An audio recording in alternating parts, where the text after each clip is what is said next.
因为过了2年才有空剪这部影片，素材很多而且凌乱哦，整理花了不少的时间。总之啊，欢迎来到我在亲戚家的第2天。因为太多东西不想剪掉，就当做是纪录片来看咯。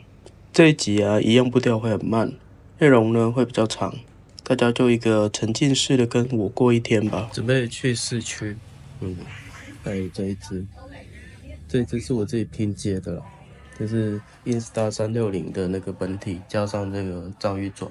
因为我是没有买它的那个脚，所以其实如果这样平常这样放的话，它镜头很容易被磨到。所以加上这个角的话，这样一放，整个就是镜头如果没有在这个包的状态下，也是一样可以有一点保护的作用。这是他们拍的婚纱，看起来是还有去短了，还有去柬埔寨拍。Bây giờ năm mình nói qua cái này những cái lông được cuốn cái anh nghe chuối cả đó anh mà lấy cái hắn nó là cái tiếng lại nghe sinh nhật ký giúp nó ra sinh nhật ký 这个应该是在柬埔寨的皇宫拍的。mà những cái em 等我长大也要拍一组。白天来看舞台，其实跟昨晚没有太大的差别，差不多就是设备开始进场了，一些装饰的东西也开始运载过来。今天呢，我们要去市场采买一些东西，可是叫的车子都还没有过来，所以就决定说先去吃个早餐。ấy đi xe thì đó chở mẹ đi chơi hoặc là con em muốn đi chơi vòng vòng đi chùa đi gì đó là đi chơi đi nhiều ha. Chiều我没跌到tại vì có thời gian nhiều mà. Đi đi ha. Dạ. Có hai nhà mình đó. Tụi nào ăn gì nói với cái hai nha. Dạ. 我表姐有点热情到我不知道要怎么办。表姐，大家有感受到她的高棉腔讲的越南话吗？给第二。啊，这个结婚的时候，他们就会用这种叶子去编成那个，就是在装饰用的。对啊。Như rạp đám cưới đó, làm trang hoàng đám cưới để một chút nữa người ta làm cái mình thấy. Nhỏ con cứ coi cái này là cây đám cưới không? Đơm xe. Không biết kêu cây gì cứ nói kêu cây đám cưới. Cây đủng đỉnh. Cây đủng đỉnh. 反正看到那种植物就知道，要举办婚礼的。然后我表姐太热情了，有时候热情到实在有点不好意思。Con uống cà phê không? Đi ra uống cà phê. Cũng được, vậy thì uống cà phê. Ở đâu? 这是他们的招牌。这个大家看到的是书写体然后看到一下对面，这个对面这个就是一般的标准字体，然后这个是越南文，对，其实内容都一样，一个是柬埔寨文，然后一个是越南文这样子。那在移动过程里面，我就会用 Insta360去拍会比较方便一点，因为如果手机有时候我个人还是蛮怕被抢的。好了，其实也没有那么夸张。你说会不会被抢？是在这种乡下其实是不会，但是怎么说，手机的视野太窄了，手机视野窄，然后拿起来的时候那个姿势很别扭。还是用运动摄影机拍。那360，我就是你看哦，现在我要看那边那一个，我画面就全部都截取在一起，就也不用说太在乎取景问题。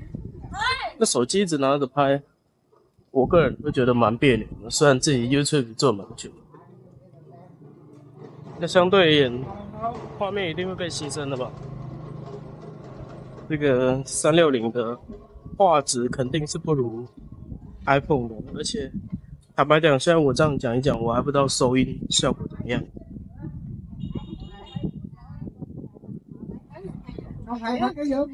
虾子，这边好像有一个小市集的那种感觉。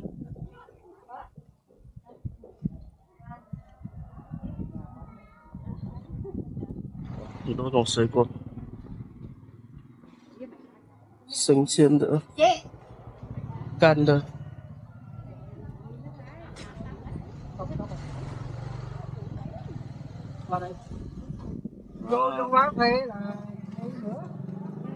我们就是要来这里喝咖啡。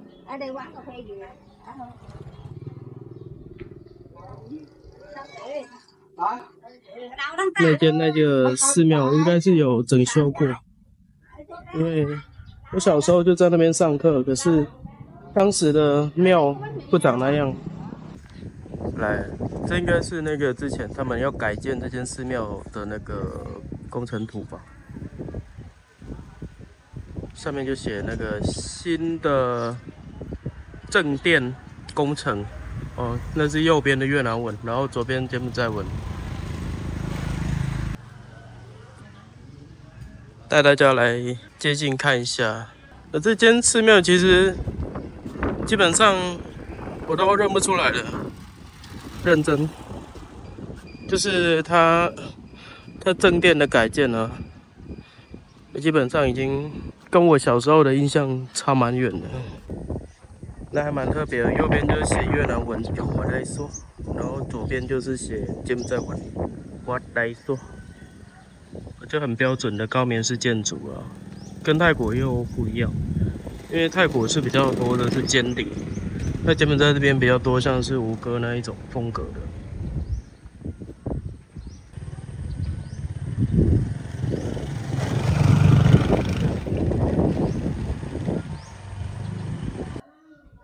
好了，我们现在换成运动摄影机来看一下环境。这座桥以前非常的小，有多小呢？就是现在我站的这个位置，大概这条线，大概这条线的宽度而已。那大家可以看到这条河，基本上以前的马路呢，跟现在的宽度也差不多，但是它就是泥巴路，所以不便于车子的移动，那大家都是靠这个水上的这个船在移动。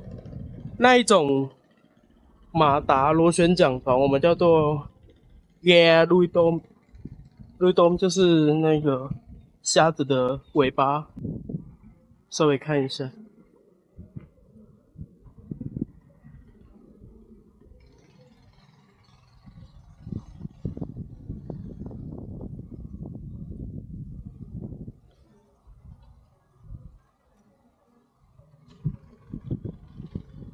360在大阳光下应该画质就没什么好说的了啦。虽然说不能跟 iPhone 一战，可是是可用的，我觉得就是可用，主要就是便利。其实我个人在这边拿着个360这样子去拍，不用说360，拿着 iPhone 去拍，还蛮突兀的。我现在才发现上面有一个基地台，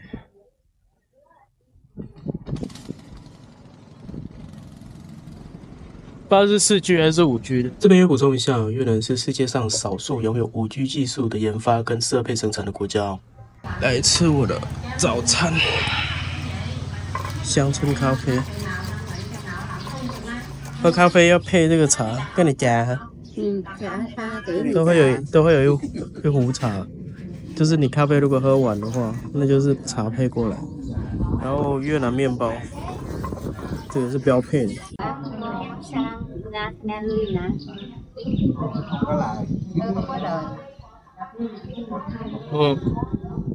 糖在下面这一层，下面这一层都是糖。的面包。这边我就不太想要跳剪，所以大家沉浸式的看我吃个面包吧。一直到现在啊，在剪影片的时候，我都能够感觉得到那个口感。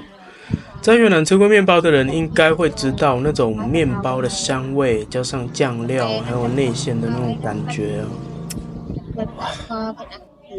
我现在只有下班才有空剪影片，你们知道大半夜剪这种片有多痛苦吗？这个面包跟台湾面包不一样一点，台湾面包是相对比较扎实。在台湾我们跳到合作都很松，不知道为什么，可能是效果不一样。顺便就说我在等什么车吧。简单说就是这边呢，计程车不太方便用 App 叫。我在2025年的时候回去，发现 VinFast 的叫车系统已经普及到这边来了。但这个影片是在2023年的12月左右拍的。那像我们这种乡村地区啊，都会有一户人家是出来做出租车的，大家就会跟他叫车，而他们就会调度某一台车来专门载我们了，感觉就像是台湾的白牌计程车的那种感觉。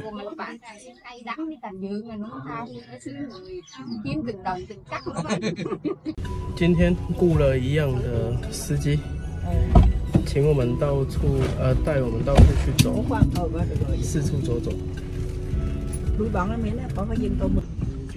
来看司机的技术。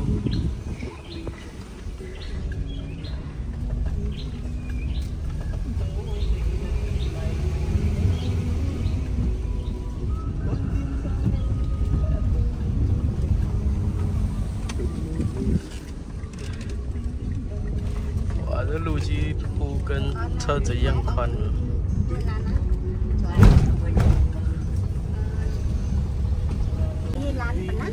不要看这样子，以前像我们走这条路根本就不存在，这是新开的。汽车要是开进来，根本就不可能的事情。现在大家看到的这座桥啊，以前连机车都过不了，就是只有一根木头的独木桥。这条小河呢，以前呢也差不多是一个灌溉的小沟渠而已，很多东西都改变了，就是眼前的风景啊，倒是变化的不多。要说有什么不一样的话，可能就是远方的电线杆，还有基地台吧。以前我是真的不敢想象这里会出现这些东西。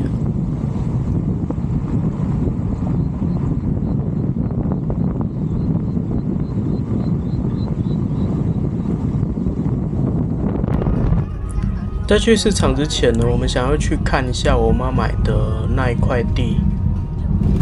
司机大哥对我的360好像挺有兴趣的。Ủa cây này nhiêu tiền em? Cái này hả? Con cây ở Đài Loan mua là 17.000 tiền Đài Loan. 17.000 gần 10 triệu. Cỡ chừng 15-16 triệu vậy đó. Đúng rồi. Vâng. Ủa, anh vô ngồi đi. Vô được rồi. Dạ dạ. 来看我们的其中一块地，这是我妈很久以前买的，然后现在就是想要卖或者是要留着要干嘛，我们还在想。反正它的范围大概就是伸到里面去啊，我看到里面好像还有水，不知道里面是变成湖还是怎么样子，多深我也不清楚。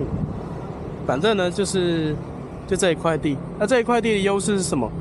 这块地的优势是因为它沿着大马路，这条路呢发展性就很高。它就是因为这一条路，看这块地，基本上从我妈入手到目前为止涨了10倍，10倍。未来有没有趋势再涨，我不清楚。我个人没有在研究这一块。今天就来寻水田一下这样子。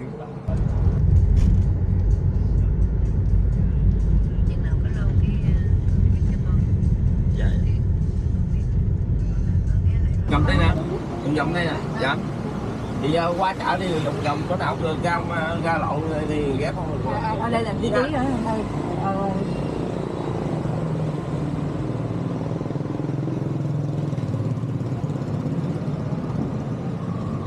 Đường này đường nào vậy đó?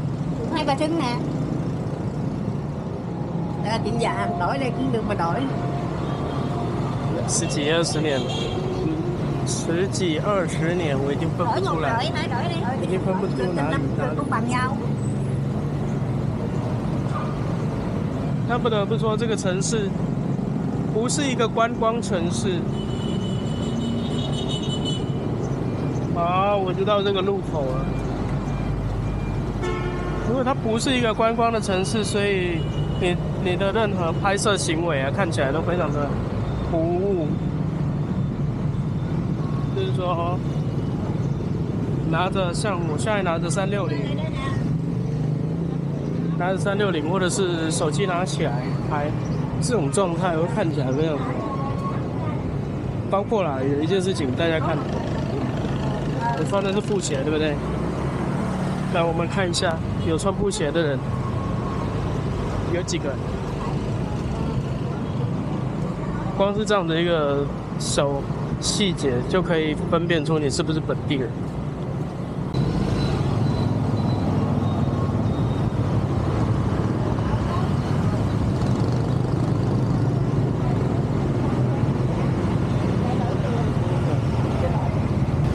来银楼就是换汇，看今天的汇率，黄金的汇率。通常我们这边就是拿着外汇过来的货汇，反正就是你可以直接带着台币过来换。这件事情也不是什么新鲜事。我这边想表达的是，其实很多人会把台币换成美金，然后来到越南后再把美金换成越南盾。那这样子，其实你的汇率就被吃掉了2次的汇差，而且很有可能还会再被收2次的手续费。所以在越南是可以直接用台币来换越南盾的。现在我们买的这个龙眼的品种是娘蛤丢，翻译过来是胡椒籽龙眼。用这个名字的主要原因，就是因为它的种子小的跟胡椒一样，肉很厚实。我记得另外一个种子没有那么小的，也叫做娘亚宝，翻译过来就是牛皮龙眼，也是肉很厚的，但它种子没那么小。现在摊贩的阿姨开始跟我妈聊她以前在柬埔寨待过的经历，因为语言的优势啊，早期在本地讨生活，其实收入并不高。与其去西贡那种很难竞争的地方啊，大家会选择去柬埔寨的金边，比较多机会可以发展哦。很多人赚到了一笔钱之后呢，就会回到所谓的家乡来。以前的边境管制很宽松，像这样子的双语能力呢，成为了谋生的优势哦。大家到越南呢，8辈子应该都很少有机会会到不是直辖市的传统市场去，除非你真的很特殊的被外派到这里，或者是说你就是星二代。爸妈其中一边的家乡呢，就是在这一类的省份。寿江这边的市场啊，最特别就是莫过于它的高棉语跟越南语混杂的一个环境，所以就邀请大家以游戏的上帝视角继续跟我来看吧。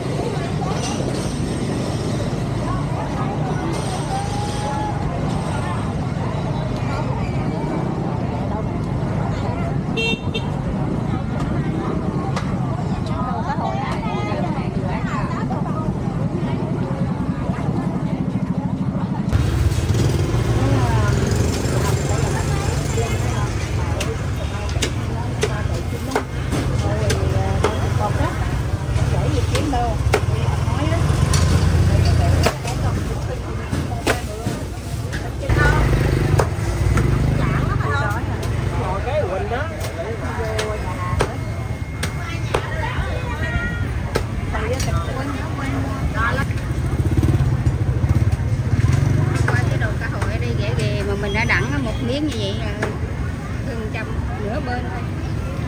Ở đây bao nhiêu? Ở đây chỉ 2 nó rẻ kìa, thấy trả có trăm mấy chục ngàn. 180ngàn thì nó 5 đô. 买完鱼之后，我们也买了一些其他的东西，只是我开始觉得画面真的是一直重复性太高，所以我后续有一些我是没有录到。然后这个时间点也差不多已经要吃午餐了，我有点饿，我们就找了一间很普通的，就进去就吃了。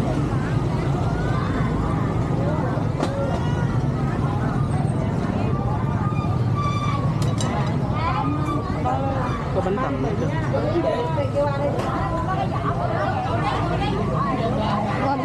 Không mình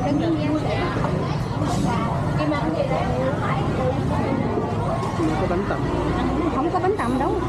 Cái tờ trên dĩa bạn đang làm đó. Nó thấy bánh tằm ở đâu vậy?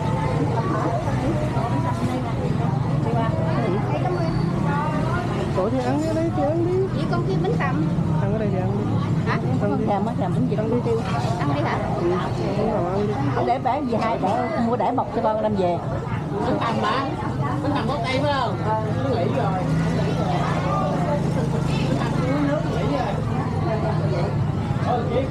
Kia mang đi gì cũng gỏi già cũng vịt. Con ăn bún vịt hay gỏi à? Con chỉ biết có bún vịt thôi. Bún vịt. Đây bún vịt chứ không có già. Bún vịt đi vậy ăn.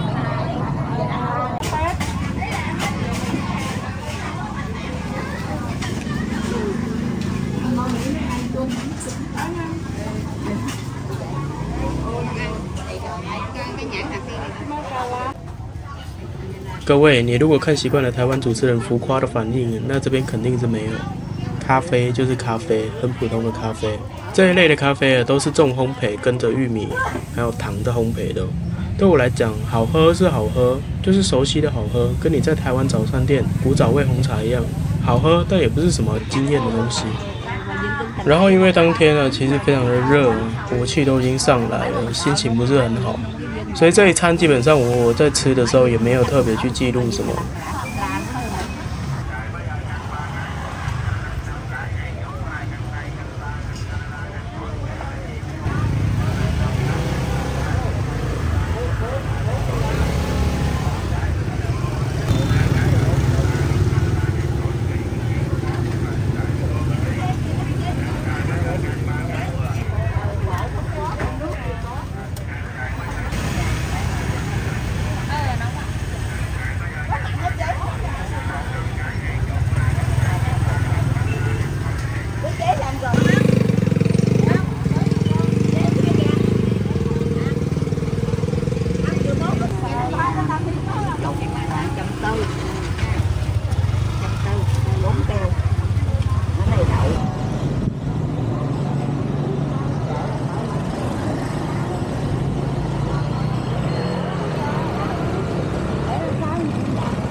Dùng quán cà phê này kia người ta tắm này kia hay là gì đó, chiều đi bộ phải dọc vòng vòng nữa. Vậy này nó có không gian cho mình hoạt động. Dạ. Còn hơn là gò bó trong mấy cái khách sạn mà trong hồ. Kêu mấy người lên kia đó. 这边有一件让我觉得很无言的事情哦，就是焚化炉直接盖在田的旁边，然后堆积成山的垃圾就在那边。我觉得那个污水一定影响到附近的农田。所以说，其实，在台湾还是非常的幸福哦，大家对于环保啊、政府的政策互相监督的这种意识还是非常的明确。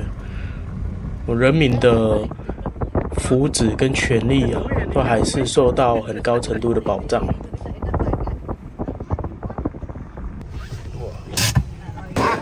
这是明天准备给宴客喝的啤酒。我们现在是百万富翁，我妈才刚去银楼换钱回来，就是换这些。một cọc như bao nhiêu ấy? Cái này là một cọc như vậy là 5 triệu. Một cọc 5 triệu. Ừ, cái này là 10 tấm hả? Ừ, đúng. Ủa, 5 triệu là... Cái này là 40 triệu. Ừ. Cái gì? 4,000 万，4,000 万，3 万多4 万。777 hả? Con bây giờ con biết là bao nhiêu? 今天是1块台币换770越南盾。回家再看一下现场的布置哦，因为照片跟婚纱都是我们自己在经营的事业，也就是这些东西其实都是我们自家一手包办的。在现场拍的时候，我才发现这些工人其实都是越南人，就是他们不会讲高棉语，也不会高棉文，所以他们到底是怎么知道哪个字要贴在哪里的？这个我也觉得蛮神奇的。我看他们也没有稿子可以校对。现场的风格其实应该算是蛮典雅的，就是有点像是西式加上简式，然后我在这边看不到粤式的味道。你真要找的话，可能就只剩下这一张海报，勉强算是粤式风格吧，我觉得。现在天黑了吼，然后从金边过来的亲戚，他们白天在市区的旅馆先休息了，然后晚上的时候就来吃我们的晚餐，就是我们晚上会先宴请一餐，这一餐其实不算在婚礼内，就是算是迎宾哦，因为你看现场其实都还有在布置。我已经离开这边超过20年了，很多东西其实都有改变。但唯一没有变的，就是在婚礼的时候的现场布置的风格，20多年来始终如一啊，只能这样说，就是他们的风格一直都是用这样子的天然布置。那这种装饰的风格就真的是很粤式，因为越南人的婚礼，以南部来讲，尤其是西部也会用这样子的一个布置方式。那这不能完全说是高棉人所影响的越南文化，或者是说是越南文化影响的高棉人哦，因为在越南和高棉文化里面都有很多共同的婚姻的传统习俗。今天看到的这个只是亲戚过来，然后就是在提前，算是请他们吃饭而已，都还没有正式的宴客，然后就要这么忙了。那当然，家族就是要进进出出的，一直要跟他们打招呼啊、招待啊，然后寒暄啊。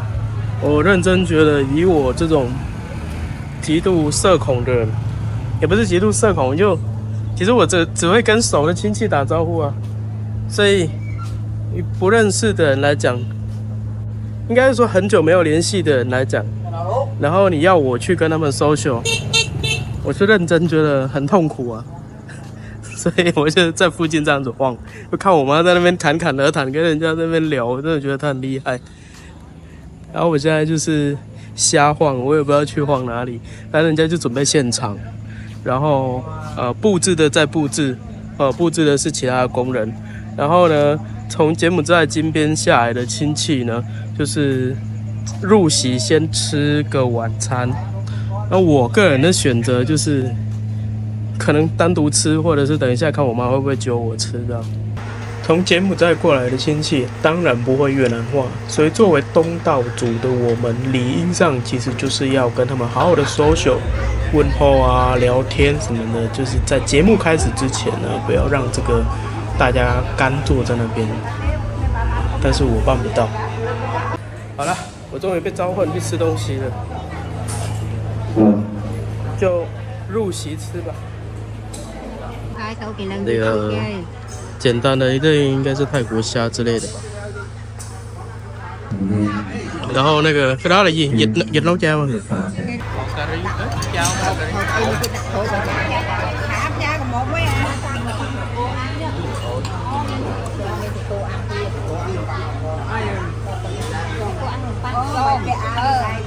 Đại家在讨论这道菜的柬埔寨语要怎么讲。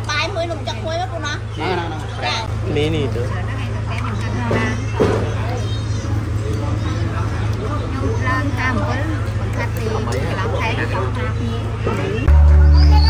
今天的余兴节目就是开放点歌、唱歌、跳舞，顺便测试音响设备。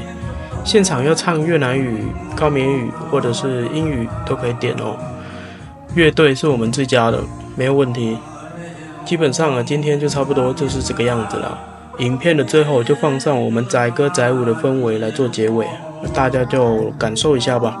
那我们就明天再见喽！明天来看我怎么被灌醉的。